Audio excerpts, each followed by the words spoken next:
Carry एक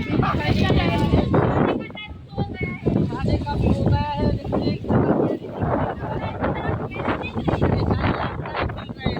ले लेने पड़ेगा।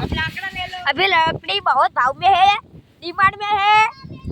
अभी इसकी तो बहुत डिमांड है, इसलिए हम लकड़ी भी गोद रहे हैं, साथ साथ में कैरी भी गोद रही है। तो मित्रों अમને બહુ હિન્દી આવડતું નથી એટલે અમે બાવા હિન્દી બોલીએ છીએ। તો તમને બાવા હિન્દી આવડી છે કે નથી આવડતું તે કમેન્ટમાં કહેજો। કેરી પણ નથી જતી।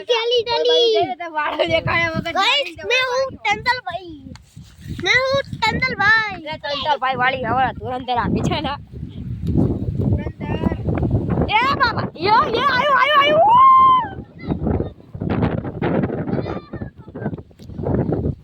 તો મિત્રો પાર્ટ 2 માં જલ્દી મળજો।